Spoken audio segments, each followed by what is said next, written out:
홍준표 대표가 평창올림픽은 평양올림픽이라고 얘기를 했는데 무슨 얘기인지 일단 먼저 들어보시겠습니다. 강원도 오면 제가 할 말이 좀 있습니다. 다 만들어놨어요. 근데 저 사람들이 안 그래 아무것도 없어요. 그래 다 해놔니까 지금 이제 숟가락 얹으려고 밥을 다 지어놓고 반찬하고 다 상차려놔니까 숟가락 뜨고 덤빈다.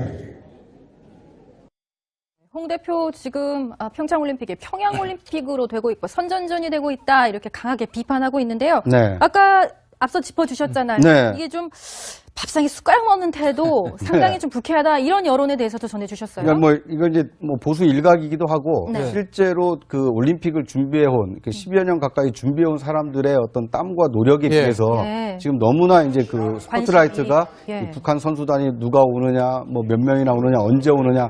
그러니까 온통 뉴스가 이제 북한 중심으로 가다 보니까 예. 실제로 10년 동안 고생한 사람들의 얘기가 묻히고 있고 예. 또 올림픽에서 메달을 따기 위해서 굉장히 헌신해온 그 땀방울을 아끼지 않은 그 선수들의 이 노고도 예, 예. 좀 약간 제대로 조명을 못 받고 있는 측면이 있거든요. 예. 이런 점에서 보면 평창올림픽이 조금 지나치게 예. 평양의 어떤 그 촉각을 너무 예. 곤두세우다 보니까 예. 좀 경사돼 있다 이런 지적이 나오고 있는 겁니다. 예. 네. 물론 이 남북관계, 경색됐던 남북관계를 이렇게 해빙한다는 좋은 의미도 있지만 네. 이제 그것도 좀 정도가 있는데 너무 좀 지나치게 평양 쪽으로 이 안테나를 세우고 있는 거 아니냐 네. 이런 비판의 목소리가 나오고 있습니다. 자, 서영우 소장, 이 네. 홍준표 대표의 평양올림픽 발음을 잘해야 됩니다. 평양올림픽 얘기 어떻게 들으셨어요? 누가 먼저 이 얘기를 했냐면요. 예. 고이케 유리코라고 고이케 유리코. 네, 예. 도쿄도지사 고이케 신당 당수죠. 그 양반이 이번 평창올림픽이 남북 화해의 장으로 되는 걸 보고 비꼬 와서 예. 네. 평창올림픽이 아니라 평양올림픽이라고 얘기를 했는데 이건 뭐 일본 입장에서 예. 북한 문제를 오히려 부각시켜야 일본의 군국주의화라던가 그 핵무장론에 대한 힘을 받을 수 있기 때문에 네. 저는 북한 문제를 이렇게 비판적으로 바라보면 이해할 수 있습니다만 보수정당의 대표인 그 홍준표 대표조차 이렇게 고이케 신당의 당수처럼 네. 한반도 문제를 냉전적 시각으로 바라볼 필요가 있겠는가. 아시다시피 이번 그 평창올림픽을 계기로 해서 남북 고위급 회담이 안정적으로 예. 진행된다면 향후에는 정치적이고 군사적인 문제, 특히 북핵 문제를 비롯한 예. 이런 문제들을 해결할 수 있는 실마리가 될 수 있는데 예. 홍준표 대표도 변화된 시기에 맞춰서 변화된 시각을 갖는 것들 예. 또한 잊지 말아야 할 텐데 고이케 신당 대표와 똑같은 일본의 보수 정당의 대표와 같은 시각을 갖는 네. 것 유감이라 하지 않을 수 없습니다.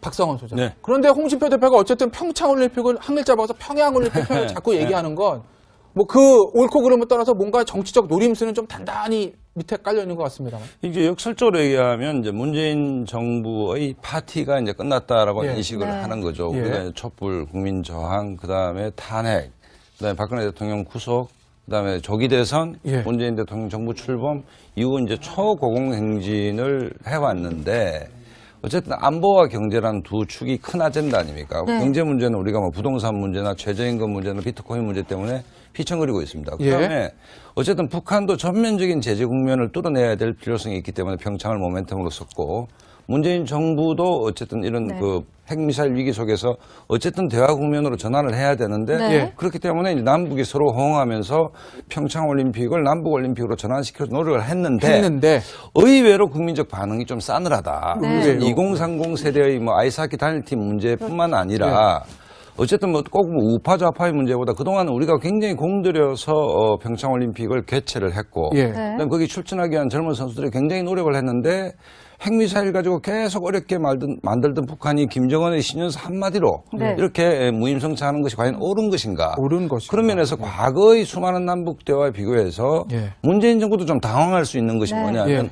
국민의 박수 소리가 있어야 이게 탄력을 받아서 가지 않겠습니까? 예, 예. 올림픽 이후도. 네. 근데 의외로 이게 국민들이 굉장히 냉정하고 차분하게 이제 이 부분을 보고 예. 있다는 것이고 예. 그런 측면에서 본다면 홍준표 대표와 그 자유한국당 입장에서는 그동안 굉장히 어려웠는데 네. 어쨌든 최근에 이러한 어떤 흐름이 국면을 좀 바꿀 수 있는 네. 바꿀 수 있는 예. 새로운 정치적 계기다라고 확신하는 것 같아요. 네. 제가 봐도 그런 측면이 분명히 있습니다. 네, 그래서 일각에서는 네. 이게 이제 6월 지방선거하고도 상당히 맞물려 있는 여론의 흐름도라는 게 있기 때문에 네. 굉장히 민감하게 반응들을 하고 있는데요. 네. 그럼에도 여권은 결국은 정면 돌파할 수밖에 없는 그런 입장이죠. 그렇습니다. 지금 이제 한 가지 단어가 빠져 있는데요. 네. 평창이냐 평양이냐가 중요한 게 아니고 네. 지금 문재인 정부가 추진하고 있는 것은 평화올림픽입니다. 평화올림픽. 그러니까 예. 시간을 조금만 거슬러 보시면 예. 뭐 한 6개월 전만 해도 화염과 분노, 그렇죠. 한반도에 곧 전쟁이 날 것 같지 예, 않았습니까? 예. 이런 전쟁으로 치닫던 한반도 상황을 평화올림픽으로 치러냄으로써 예. 네. 이 북핵 문제 해결의 돌파구를 마련하겠다. 네. 이게 지금 문재인 정부가 추진하고 있는 거거든요. 예. 어떻게 보면 약간 인내력을 가지고 좀 지켜볼 필요도 있습니다. 네. 물론 너무 지나치게 이제 평양의 한마디 일거수일투족에 우리가 좌우되는 모습을 보일 필요는 없지만 네. 어쨌든 북한을 이번 그 평창 올림픽에 그 참가하도록 함으로써 예. 이 평화 올림픽으로 성공적으로 치러내고 예. 네. 이 평화가 단순히 올림픽 기간에 그치는 것이 아니라 그렇죠. 올림픽 이후에 이 북핵과 미사일 문제를 해결하는 예. 하나의 어떤 이제 그 출입구가 될 수 예. 있도록 이제 좀 해볼 필요가 있다. 홍준표 대표가 평창올림픽은 평양올림픽이라고 얘기를 했는데 무슨 얘기인지 일단 먼저 들어보시겠습니다. 강원도 오면 제가 할 말이 좀 있습니다. 다 만들어놨어요. 근데 저 사람들이 안 그래 아무것도 없어요. 그래 다 해놔니까 지금 이제 숟가락 얹으려고 밥을 다 지어놓고 반찬하고 다 상차려놔니까 숟가락 뜨고 덤빈다. 홍 대표 지금 평창올림픽이 평양올림픽으로 되고 있고 선전전이 되고 있다 이렇게 강하게 비판하고 있는데요. 네. 아까 앞서 짚어주셨잖아요. 네. 이게 좀 밥상에 숟가락 넣는 태도 상당히 좀 불쾌하다 이런 여론에 대해서도 전해주셨어요. 그러니까 뭐 이건 이제 뭐 보수 일각이기도 하고 네. 실제로 그 올림픽을 준비해온 그 10여 년 가까이 문제들을 해결할 수 있는 실마리가 될 수 있는데 예. 홍준표 대표도 변화된 시기에 맞춰서 변화된 시각을 갖는 것들 예. 또한 잊지 말아야 할 텐데 고이케 신당 대표와 똑같은 일본의 보수 정당의 대표와 같은 시각을 갖는 네. 것 유감이라 하지 않을 수 없습니다.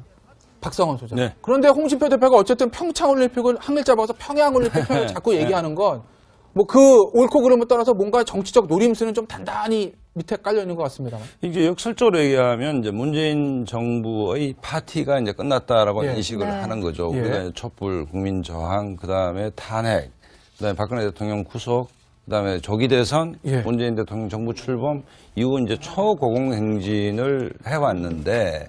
어쨌든 안보와 경제라는 두 축이 큰 아젠다 아닙니까? 네. 경제 문제는 우리가 뭐 부동산 문제나 최저임금 문제나 비트코인 문제 때문에 휘청거리고 있습니다. 예. 그다음에 어쨌든 북한도 누가 먼저 이 얘기를 했냐면요. 예. 고이케 유리코라고 고이케 유리코. 네, 예. 도쿄도지사 고이케 신당 당수죠.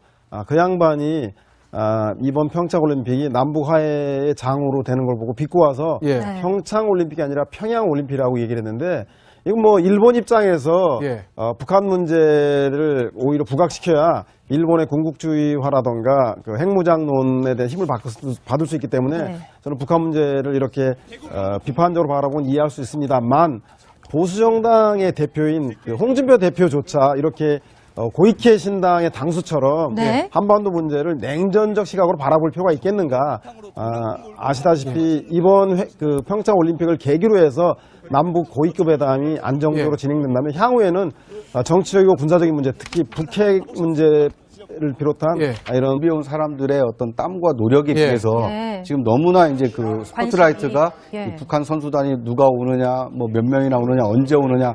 그러니까 온통 뉴스가 이제 북한 중심으로 가다 보니까 예. 실제로 10년 동안 고생한 사람들의 얘기가 묻히고 있고 예. 또 올림픽에서 메달을 따기 위해서 굉장히 헌신해온 그 땀방울을 아끼지 않은 그 선수들의 이 노고도 예, 예. 좀 약간 제대로 조명을 못 받고 있는 측면이 있거든요. 예. 이런 점에서 보면 평창 올림픽이 조금 지나치게 예. 평양의 어떤 그 촉각을 너무 예. 곤두세우다 보니까 예. 좀 경사돼 있다 이런 지적이 나오고 있는 겁니다. 예. 네. 물론 뭐 이 남북 관계 경색됐던 남북 관계를 이렇게 해빙한다는 좋은 의미도 있지만 네. 이제 그것도 좀 정도가 있는데 너무 좀 지나치게 평양 쪽으로 이 안테나를 세우고 있는 거 아니냐 네. 이런 비판의 목소리가 나오고 있습니다. 자, 서영 소장. 이 네. 홍준표 대표의 평양올림픽 발음을 잘해야 됩니다. 평양올림픽 얘기 어떻게 들으셨어요? 표면적인 제재 국면을 뚫어내야 될 필요성이 있기 때문에 평창을 모멘텀으로 썼고 문재인 정부도 어쨌든 이런 네. 그 핵미사일 위기 속에서 어쨌든 대화 국면으로 전환을 해야 되는데 네. 예. 그렇기 때문에 이제 남북이 서로 호응하면서 평창올림픽을 남북올림픽으로 전환시켜 노력을 했는데 의외로 국민적 반응이 좀 싸늘하다. 네. 그래서 의외로. 2030 세대의 뭐 아이스하키 단일팀 문제뿐만 아니라 어쨌든 뭐 꼭 우파 좌파의 문제보다 그동안 우리가 굉장히 공들여서 평창올림픽을 개최를 했고 예. 네. 그다음 거기 출전하기 위한 젊은 선수들이 굉장히 노력을 했는데 핵미사일 가지고 계속 어렵게 만들던 북한이 김정은의 신년사 한마디로 네. 이렇게 무임승차하는 것이 과연 옳은 것인가? 옳은 것인가. 그런 면에서 과거의 수많은 남북 대화에 비교해서 예. 문재인 정부도 좀 당황할 수 있는 것이 네. 뭐냐면 예. 국민의 박수 소리가 있어야 이게 탄력을 받아서 가지 않겠습니까? 예, 예. 올림픽 이후도. 네. 근데 의외로 이게 국민들이 굉장히 냉정하고